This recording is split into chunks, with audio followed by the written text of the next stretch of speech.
gamers. Today we're going to be doing a French guide. So I've done an English guide a couple of days ago where it involved me going through all the English bonuses, discussing them, explaining all the unique units, unique upgrades, and then kind of giving you guys a general idea of the playstyle and some tricks that you can use as English.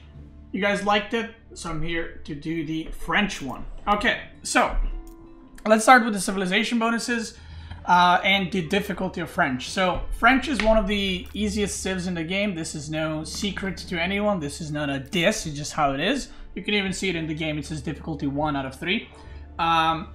It's a basic civ, I would say, same as English, and it's also a very good starting civ because of that. And you can see here trade, cavalry, and keeps, which is somewhat true, but we'll get into that. So their civ bonuses is they have royal knights in Feudal Age. So royal knights are, every civ has knights in Castle Age. French has access to basically weaker Castle Age knights in Age 2, and this is what, you know, makes French French. The ability to make knights in Feudal is very, very strong, and it's a very, very aggressive civ. It kind of falls off the later the game goes. So it's strongest in Feudal and Castle, not that great in Imperial. So this enables them to kind of be aggressive and be able to trade out with a lot of other civs in better numbers, even though the Royal Knights are very, very expensive to make. So next one is Town Center work rate is increased per age up. So in Dark Age, you produce villagers 10% faster. In Feudal, you produce them 15% faster. In Castle, 20%. And in Imperial, 20% as well. This was recently nerfed by 5%. I want to say in Feudal and Castle, but I actually can't remember where it was changed. Basically, your town centers will produce villagers faster. And this is, you know, unique to French. And this is the only civ that can produce the workers faster, except Chinese with their Song Dynasty, which we'll get to eventually. So yeah, they just have an increased or faster worker production, which kind of goes with their first bonus, the ability to produce French knights. So basically the idea is you go aggressive, you both have 1 or 2 TCs or town centers, and you're fighting against each other, but as French, you're slowly gaining lead, right? Because your workers are producing slightly faster, you're killing a worker here and there, and that's how you grow your lead in order to win. Research drop-off buildings are 50% cheaper. So this is mill, lumber camp, and mining camp cost 25 wood. This is a slight economic bonus that's very, very good in the early game. And what this basically means is you can quickly, you know, swap your food sources. You can quickly readjust your lumber camps, gold mines, whatever, without, you know, being worried that you need to spend 50 wood. It's only 25, so it's just cheap, and it's just a nice thing to have. Economic technology, 30% cheaper. So this means that all upgrades for French that have economic impact are cheaper. So this includes all the upgrades in the mill, all the upgrades in the lumber camp, and all the upgrades in the mining camp as well. They're 30% cheaper. So for example, wheelbarrow for most civs is 150 gold, or for pretty much every civ is 150 gold. For French, I think it's 105. And there's a lot of, you know, for example, Pro Scouts is 275 gold for pretty much every civ. And then for French, it's like around 200 gold. So this is something that is quite nice, that again goes into their playstyle, where you're producing workers faster, your eco upgrades are a little bit cheaper, so maybe you can pick them up somewhat fast or faster than other civs and kind of build up on that aggressive playstyle that you can do. But their military upgrades cost normal price, so that is not changed. I'm also going to touch upon the last civ bonus, which is Blacksmiths grant melee damage technologies for free after each age up, since we were talking about upgrades. So whenever you build a Blacksmith as French, you will always get +1 attack upgrade for free. So the moment Blacksmith goes up, you get +1 weapon damage against or with your melee units. If you age up to Castle, then that upgrade will turn into +2. If you age up to the Imperial, that upgrade will turn into +3. So this upgrade is just completely free for you. You don't need to upgrade it. Now, this is the trade part of the French that is their bonus, but it doesn't really apply in one-on-ones too much. Trading is very rare in one-on-ones. So if you manage to reach to this point, I guess French is decent, but in one-on-ones, this doesn't happen too often, especially at the high level. Maybe at lower levels, I don't know. But team games, it's pretty good. So, number one thing for the trade bonuses is trade posts are revealed on the minimap. So the moment you start your game, you can see neutral markets on the minimap, even though you have not discovered them yet. That's one bonus. Second one is traders can return any resource to Marcus, and this is a very, very good bonus. Very, very strong. And basically what it allows you to do, so whenever you trade in AOE4, you trade gold, right? Or you don't actually, there's a slight confusion about this for a lot of people. In AOE4, you don't actually trade. Like, you're not giving anything for something. You're just basically taking the gold.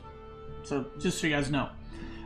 So every trader in the game, they go from your market to the neutral market, they get the gold, they go back, they give you the gold.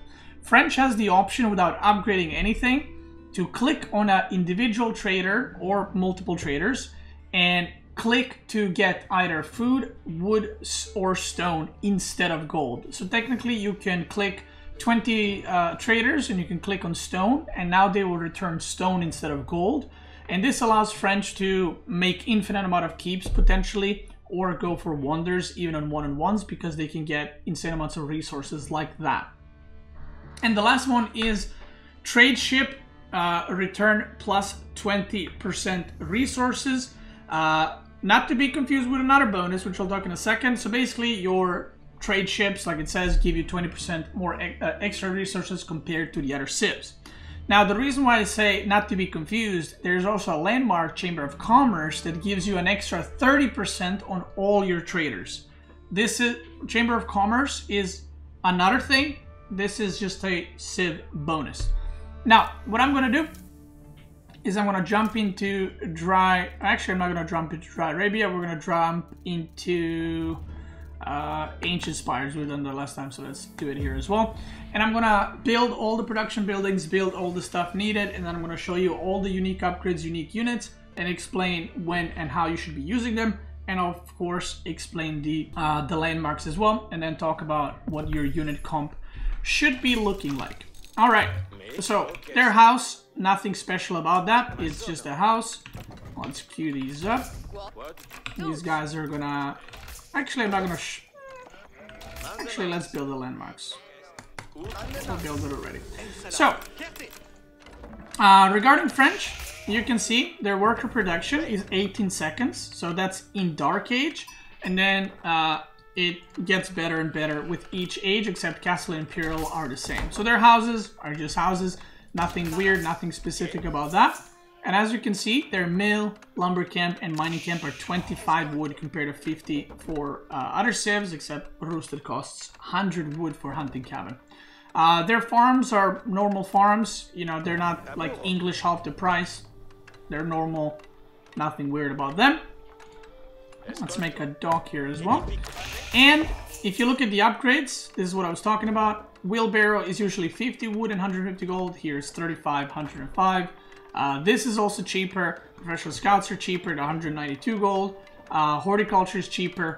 Every upgrade, like I said, in mining camp, mill, and lumber camp is cheaper.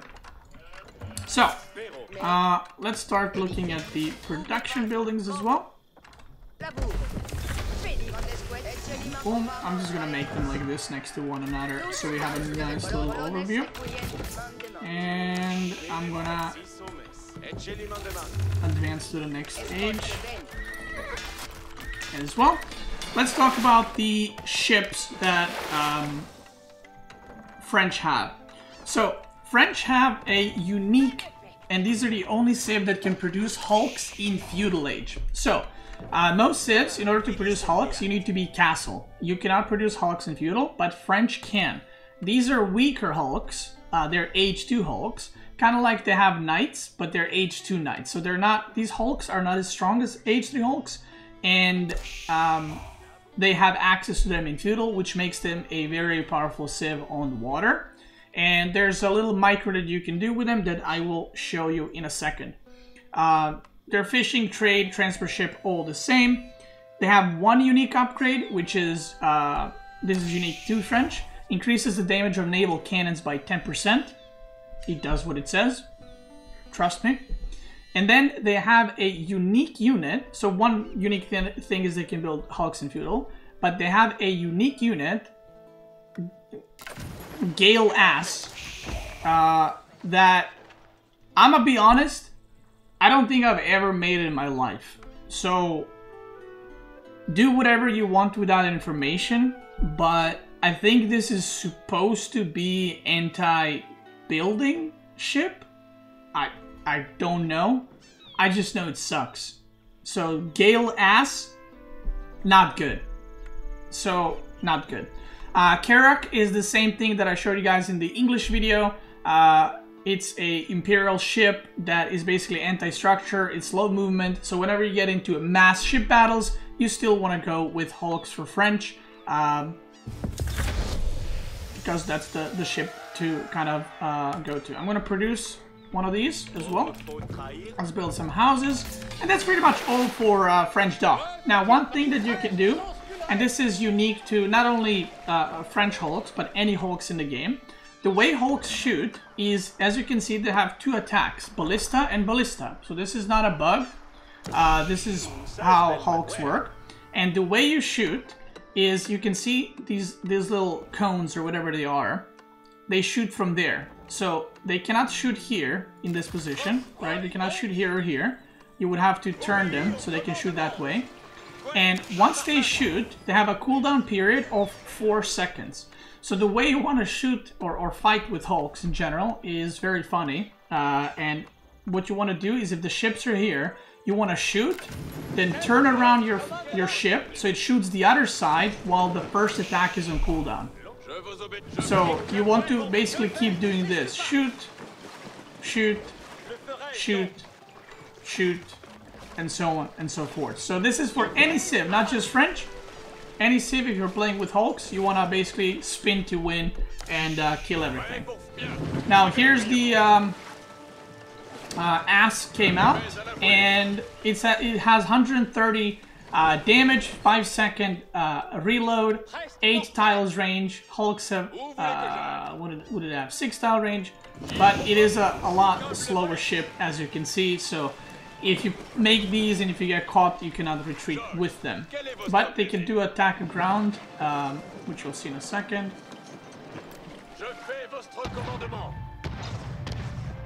Wow. Amazing. Amazing. So, that's it for the ships. Let me build College of Artillery right here, and let's go through military units.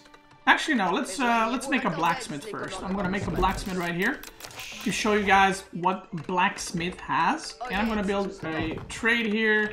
I'm gonna build a monastery. I'm gonna build a siege workshop as well right here. Okay. There we go. So look at this. The moment my blacksmith finishes, I am now in Castle Age. The moment my blacksmith finishes, my plus melee damage of all non-siege units is now at +2. So if I had a unit, which I don't, I'm going to actually stop making this so I can show you guys this. I'm going to make a spearman right now, just to show you. Whoa, whoa, whoa, whoa, whoa. What are you doing? I told you to not build it. So if you look, my spearman now has +2 damage. Okay? So it's 6 + 2. Now I'm going to finish this landmark, and his damage is going to go from 6 + 2 to 6 + 3. And villagers get the same damage upgrade, correct? So, look at this. College of Artillery, which is the Imperial Landmark finishes, and now they have +3. If you go on the Blacksmith, the upgrade is not there. So, again, that's their bonus. The rest of the Blacksmith upgrades is pretty straightforward. It doesn't... let me make the keep as well right here. It's just normal upgrades, nothing changes. I'm gonna make a couple of traders to show you guys that. Monastery, it's all basic, all the same. Now let's go through the actual military buildings. Their infantry has nothing special about it. It's just spearmen and men-at-arms. You can upgrade them as well. Nothing unusual, nothing weird. And this is where it already gets pretty juicy. French do not have crossbows. They got Arbalètre. That's French. Which is basically their crossbows. And they have different stats from normal crossbows, which I'm going to talk about in a second. So once it comes out, here we go. So first thing that you can see is it has activation ability, which gains additional 5 armor. If you move away, you will disable that. So if you click deploy Patis, it has a little shield in front, and now it has 5 ranged armor. If you move it, it's going to disappear. So crossbows, even though they're technically not anti-archer, right? Archers should beat them. If you use Pavis and you just stand there, you're gonna get +5 armor, which is insane. And you're gonna beat archers as well. So they're the best crossbow units in the game. So French have the best crossbow units in the game, and it's just an all-around very, very good unit. You can obviously upgrade them to elite. You get access to these in castle, and you can upgrade them in imperial. But they do have 2 unique upgrades that makes them even better. So the other civs have no upgrades for crossbows. Like, not a single civ has upgrades for crossbows. French has 2 upgrades, which are very, very good. This is a castle upgrade. This is an imperial upgrade. So what this one does is it increases their melee armor by 5. So this is quite insane because most of ranged units, whether it's archers, hand cannoneers, or crossbows, whenever they get engaged by melee units, they kind of just flop over and die. But because they have this upgrade, +5 armor is quite a lot. Like if a unit is dealing 15 damage in melee range, suddenly going that to 10 is quite a big difference. Not to mention if you get the melee armor against melee units, it kind of adds up and stacks up even more. So they become very, very tanky against units that, you know, like horsemen that they shouldn't necessarily be able to tank as much. So this makes them really, really good. And the other upgrade they have for Imperial Age is reduces the reload time of by 25%. So whenever they shoot, which you'll see here, whenever they shoot, there's a reload time. So that reload time is 25% faster. So their attack speed, I don't know the exact number, but 25% off of 2.12 seconds. We'll upgrade it. It's a long upgrade, and we'll see when it finishes. Their stables have the Royal Knights, which we're going to produce right now. They have the upgrading to veteran. So upgrading their knights to veteran is castle upgrade. So you basically upgrade your feudal knights to castle knights, which most civs start with. They don't need to upgrade their knights to castle. They start in castle. And they also have 2 unique upgrades for their knights, which is why their main unit comp is Arbalètres and which is the crossbows and the French knights, because both of the units are unique and both of the units are very, very good. So the first one is Chivalry, and what this does is it regenerates +1 health per second when out of combat. So one of the strongest points of French and Feudal is you can harass enemy villagers, maybe have a fight with the enemy, and then you can move away, and Chivalry will slowly regenerate your knights. So if you're good with micro, you should never lose knights in theory, because you can just run away, let them heal up, and then you come back on the field. And again, this only works out of combat. Their second upgrade that they have is the saddles, and increases the Royal Knight damage bonus after a charge from +3 to +10. So whenever knights charge, you know, when they go and they charge and do damage, this just increases their damage done on that. So this was 212 and now it's 181. So now it just shoots faster. Look at that. Oh, see that? Amazing. Next one, I'm gonna upgrade these because why not? Next one is their siege, and we're gonna make 2 of these, 2 different units. So they don't have bombards, they got cannons, which I'm gonna be honest, I don't really know the exact difference between cannons and bombards. I'm assuming one has like less health, the other one more damage. It's a bombard, okay? It's a French bombard. It's not that different to the point where no one ever said, oh my god, I wish French had bombard, or another civ said, oh my god, I wish we had cannons instead of bombards. Cannon doesn't have a setup time. There you go. Amazing. I mean, Rus doesn't have that either with the upgrade. But yeah, they have a unique cannon, and it's basically their bombard. So I'm going to show you. There we go. You go, and you shoot.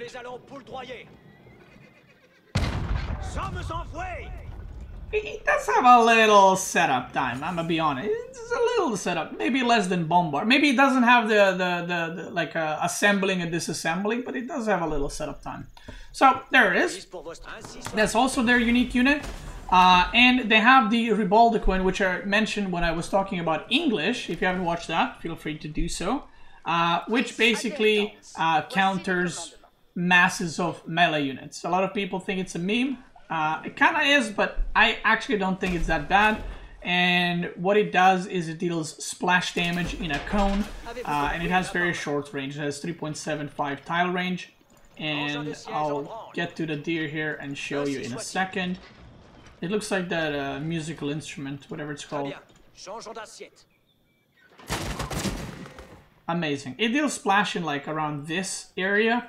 So if you're ever in a situation where the opponent has mass melee units like mass spearmen, you could build these in order to kind of break that and kill a lot of units. Now, let's talk about the traders.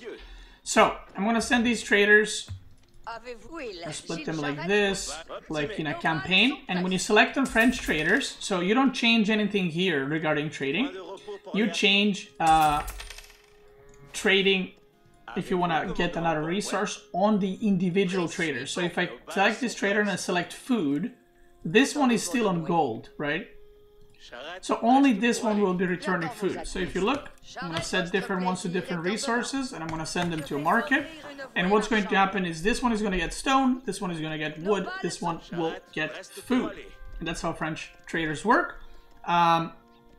There we go. And the last one is just a normal trader that's just going to collect gold. So here we go. You go in, it's selected on stone. Boom, 23 stone. Even though it has gold in the back, as you can see here. That is stone, I promise you. 23 wood. And the last one is going to collect food. So they're going to collect exactly the same amount as you would if you're trading gold. What about their trade ships? That's a good question.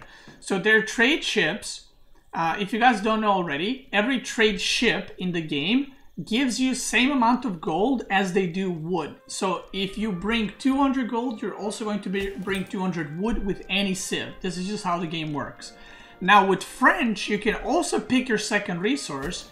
So instead of getting gold, you can click stone. So you can get 200 wood and 200 stone, or you can pick food or even wood. So you could be trading on water with and get wood and food, wood and stone. And the funniest part is you can get wood and wood. So you can select to get 200 wood plus 200 wood, or you can just go with 200 wood, 200 gold. Which makes their, traders, like I said, very, very good. It's just hard to get to that point where this is really impactful and really, really good. So, next thing to discuss, I said their monastery is the same, nothing changes there. University, they do have unique upgrades. Which upgrade is missing here?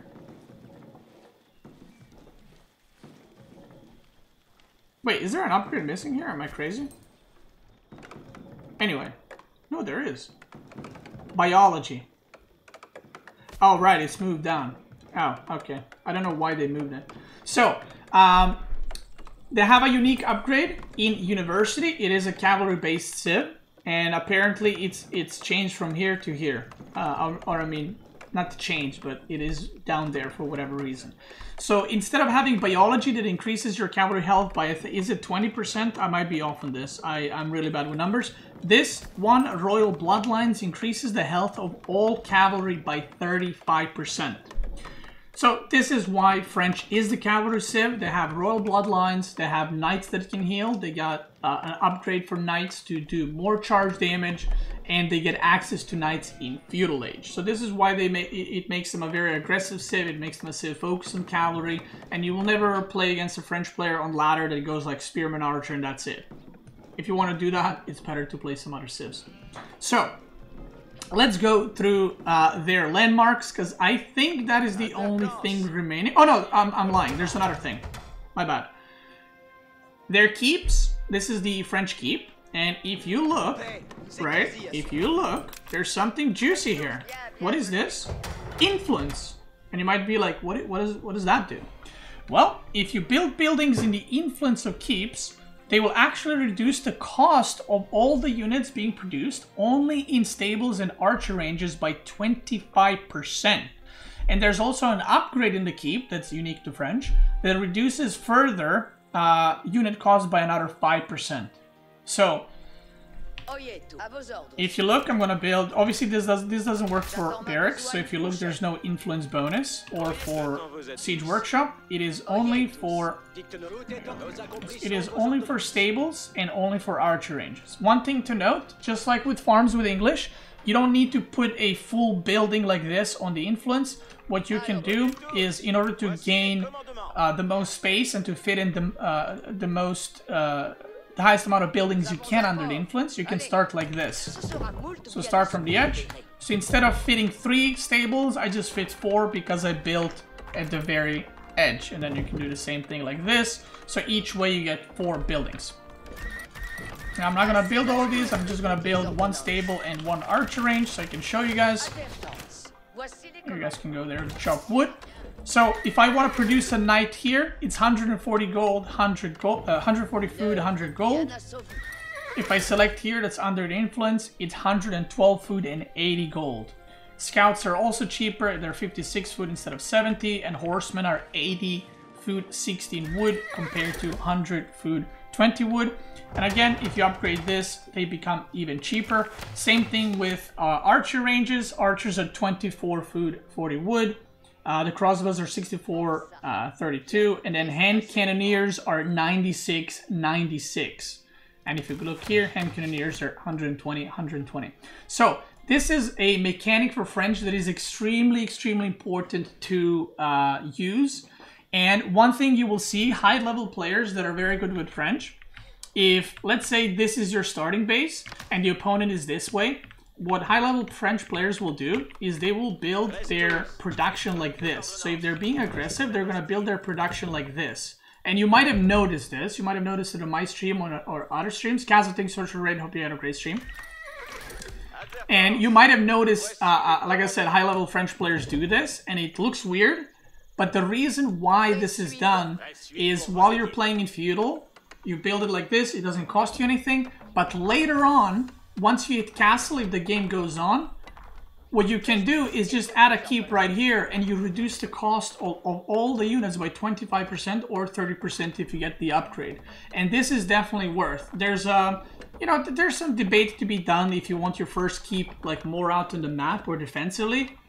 But having this keep, if you think about it, will basically every 4 knights that you produce, you will get an extra knight, which is a lot of resources saved in the long run. So do you recommend getting an upgrade 101 for 5%? If you have a lot of resources, go for it, but I wouldn't say rush it because it takes quite a lot of time for it to pay off. So you don't want to necessarily rush it the moment you hit castle, but later on, you do want to get it eventually. So this is something that wasn't as used as before, I feel like. But now people have started putting their first keep with French in their base just for the sole purpose of making all your units cheaper and continuing to mass produce units in castle and be able to punish your opponent. So there's a little tip for you guys. Other than that, they got boiling oil, sprinkle emplacement, and cannon emplacement, which is pretty much what every civ has. Now let's talk about their landmarks. So, obviously I can't show you the second landmarks, but I've tried building landmarks that have more explanation to them. So, the Feudal Age Landmarks, there are two, which is School of Cavalry, aka SOC, and there is Chamber of Commerce, aka Cock. So you can either go for a sock or a cock, whichever one you prefer. You know, whatever your style is. So School of Cavalry is a landmark that acts as stables, but also all your stables for the rest of the game will produce 20% faster. And again, as you can see, this landmark goes into the whole, this is a cavalry civ, and this is just another bonus for French that makes their cavalry strong. So, if you play French on land maps, even if you play it on water maps, I would suggest going on for School of Cavalry or water maps as in hybrid maps, because it is just a better landmark. Chamber of Commerce is the second landmark, and what that one does is it serves as a market. So the moment you build it, you can buy or sell food or make traders, and all your trading will gain 30% extra resources, whether on land or on water. Now, why is Chamber of Commerce not used? Because it's very hard to be trading in one-on-one games and not die. So School of Cavalry is more popular. There is some players in like 3v3s, 4v4s going Chamber of Commerce, because there you have more time to trade. Maybe if you're playing a pre-made, your allies can protect you. Or if you're playing like island maps, you can go Chamber of Commerce, but School of Cavalry is just the more popular choice. Age 3 landmarks, again, there are two. One is Guildhall, and the other one is Royal Institute. There we go. I always forget that one's name. I don't know why. So Royal Institute and Guildhall. Let's explain the Royal Institute first. Royal Institute is a budget university, and I'll explain why. If you build a Royal Institute landmark, again, castle landmark, it will allow you to research royal bloodlines, and this upgrade that I got earlier that reduces the attack speed of crossbows 25%, and some other upgrades in castle instead of imperial. But you will not get elite knights. You will just get the royal bloodlines and this thing, and you will get, you can also upgrade like the chivalry, which is the healing, if you want to reduce you know, strain on your stables. And this might not sound like a great deal, but this is a very popular upgrade right now in 101s. No one really used to go for it. Oh, it also reduces the cost of research by 35%. Someone can fact check me on this. It's 30 or 35%. You get those upgrades cheaper. So those imperial upgrades in castle, you get them cheaper. Now, one thing to note is this might not seem like a great deal, but remember, French is a civ that is very feudal and castle oriented. So if you reach castle with some kind of feudal advantage and you want to try to end the game, going for royal, whatever it's called, Royal Institute, is a very good way to end the game, because not only you have French knights that have bonus charge damage that can heal, you can also get royal bloodlines, which is going to increase the health of the knights by 35%, which is quite insane. No, Royal Institute, I think this is the this is a tooltip error. I think it was 25%, but now it is 35%. It got changed recently. I'm 93% sure. So basically, you can focus your full attention in castle and producing knights and units, and with your cavalry having 35% extra health, you will be able to completely demolish your opponent. But as you can see here, because this is a university, it's not a landmark, it costs 300 food, 700 gold, and you can only get it in Imperial. The second castle landmark is a Guildhall, which is an economic landmark. And what it does is it stack resources, and then you collect them manually. So as you can see here, I have 11,000 food to collect. So I can click this, boom, and I get all that food taken out of the what's it called? Taken out of the guild hall. Now, as it says here, you gather. Currently, it's generating 400 resources every 20 seconds. So the way it works is like putting your money in a bank. The more money you got, the more resources, or the more money you get back over time. So once it starts, it's generating 440 resources every 20 seconds. And then, and again, I don't know the numbers for this because when you're playing, it doesn't really matter too much. Interest, right? So the longer it stays, earlier when I had 11,000, I was getting 200 resources every 20 seconds. So you basically don't want to like get 120 then collect it, get 40 then collect it. You want to let it gather resources and then take them out at a point. And I think, I actually don't know at what point you get the maximum amount of value from it. So I suck at the game, I'm sorry. So you can also pick which resource you want. So if I want stone, right, I can select stone, and now it's generating stone. So if you look, it's going to be 40, and then I can just collect it. And this is another landmark and another thing that enables French to make keeps or wonders forever, because you can basically put this on the stone and you can just get it. Interesting, I didn't know this. It's generating 20 stone every 20 seconds. So I guess you're generating less resources on gold and stone. I never knew this. I wish I was joking, but I never knew this. So you get less of an interest if you're on gold or stone. Wow. You learn something new every day. But if I get 60, you'll see I can withdraw and I will get 60 stone. Come on, stone. 60. 3. Oh, there we go. Oh, now I'm getting 40 every 20 seconds. Okay. So you can collect it. There you go. Boom. So this is a more economic landmark if you want to, you know, go late game, if you want to go Imperial. This landmark will have more value than the Royal Institute, because the reason for that is Royal Institute is useless in Imperial. Think about it this way. The only thing the other landmark, Royal Institute, gives you is to be able to research some of the upgrades from Imperial in Castle. Once you reach Imperial, that landmark is useless. That landmark doesn't do anything. Like, you can't get, you know, another royal bloodlines here. You already researched that. So, yeah. And last but not least, the AOE4 landmarks. There are two. The Red Palace and College of Artillery. So the Red Palace, I'll cover that one first since it's a very easy one to cover. The Red Palace is the strongest defensive landmark in the game. I'm about 98% sure on that. And what that one does, it basically acts as a keep. You can also build buildings around it, around the Red Palace to, you know, in the influence to get the reduced cost.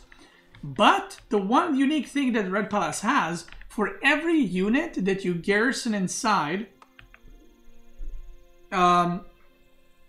it will shoot crossbows.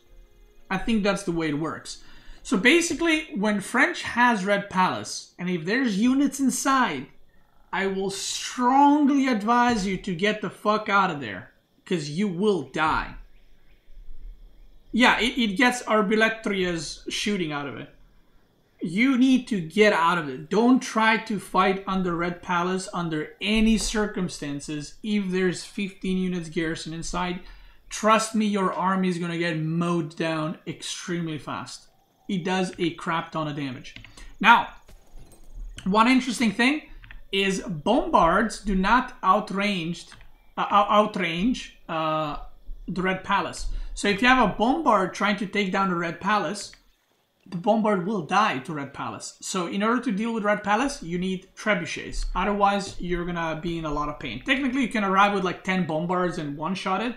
But if you try to have 1 or 2 bombards at a time, there's a strong chance they will die.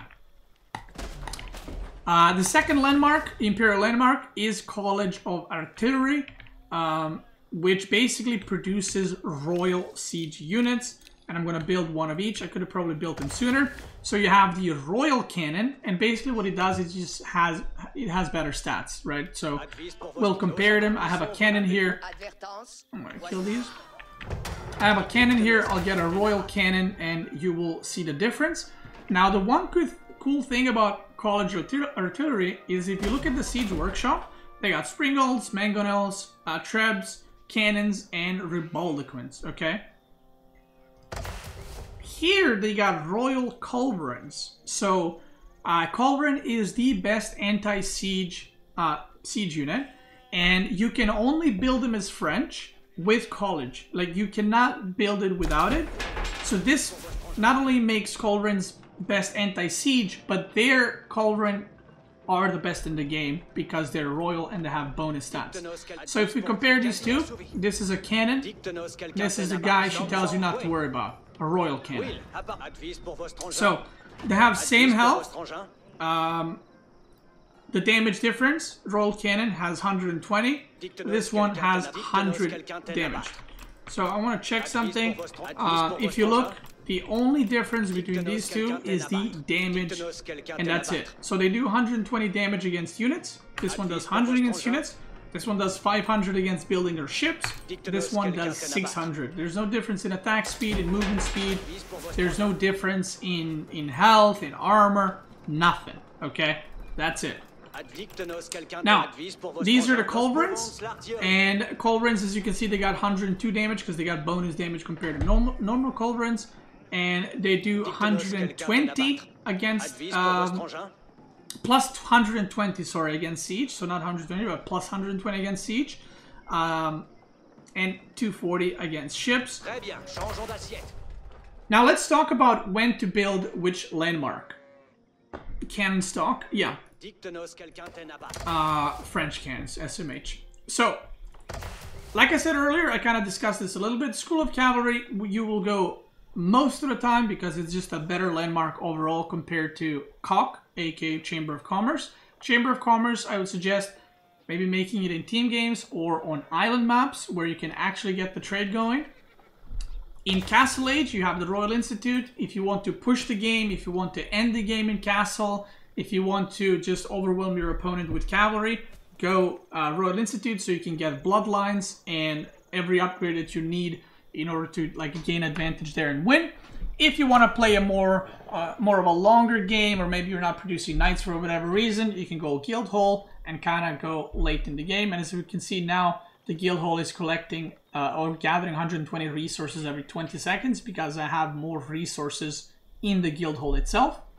And the last thing, the Imperial Landmarks. So, Red Palace, which is the keep, the defensive landmark. Just like any defensive landmark, you either go for it if you are about to die and you need a little bit of extra to survive, or if you perhaps want to secure these 2 golds and the opponent is pushing and these are the last golds, you can build a Red Palace as a landmark to help you protect those and to help you kind of gain footing on the map, gain extra resources. Or if you're pushing offensively, you could technically build a Red Palace in your opponent's base and push from there because the opponent won't be able to engage into it.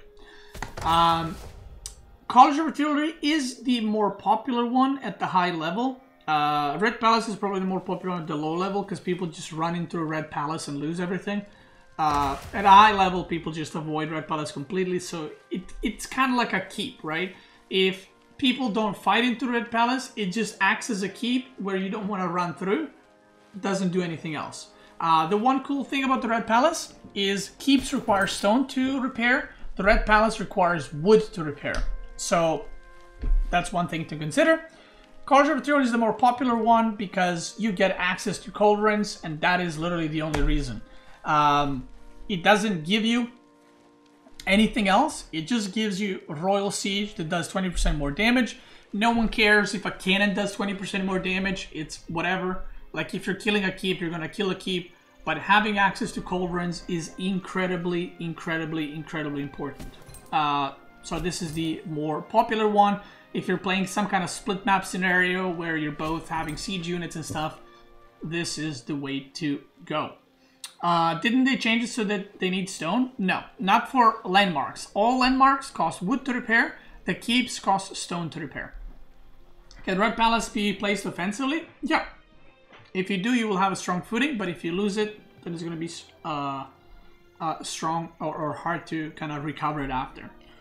Is the 5% upgrade for cheaper units good in 101? Again, I wouldn't suggest to rush the upgrade in the keep. It reduces the cost by another 5%, but eventually do get it. Like, get it in Imperial because it will pay off, but you need to pay a lot of resource, or you need to build a lot of units in order to pay off that upgrade. So you don't want to rush it instantly because it costs 350 gold, 150 wood, which is quite a bit to just, you know, throw away. Yeah, you need to, yeah, that's right. Royal says you need to pay, you need to use 10,000 resources in the influence of keeps in order to pay off an upgrade that costs 600. So, yeah.